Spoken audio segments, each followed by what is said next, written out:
I work as a control system programmer for one of the major players in the oil business.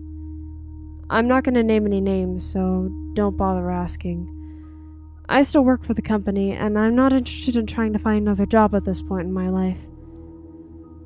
Everyone that was there that day had to sign non-disclosure agreements, so details will be obfuscated, so no one will be able to point any fingers at me. This happened on my third day of employment. The managers of my division thought it would be a good idea to bring all the greenies, what they called the first years, out to one of the refineries so that we could better understand what our code would be monitoring and controlling. I know that it was all a bunch of bullshit now, but at the time I was in awe.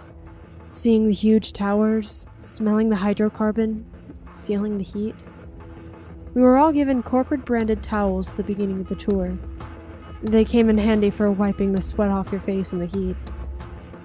I felt a sense of purpose, which was probably part of the reason they took us greenies out there.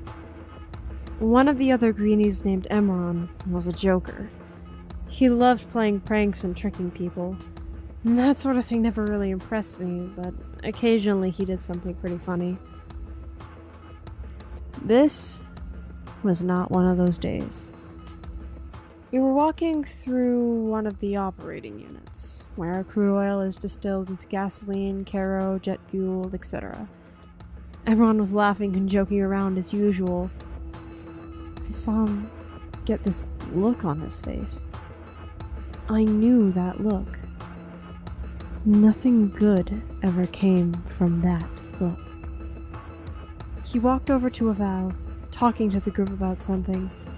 As soon as he got there, he put his hand on it and started screaming.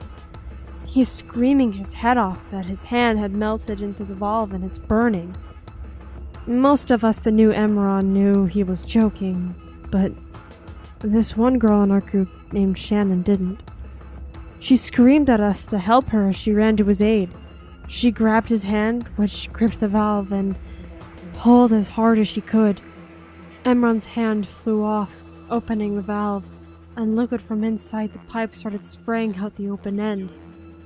We found out later that the pipe was filled with caustic. Caustic, sodium hydroxide, is a very strong base. It splashed across Shannon's face and everything was silent, except for the hissing of the valve. Shannon had time to blink a single time before she started screaming. She brought the towel to her face and started scrubbing the stuff off. When she finally quit screaming, she dropped the towel and several of the people in our group threw up. Shannon lifted her head. Most of her face was on the towel at her feet.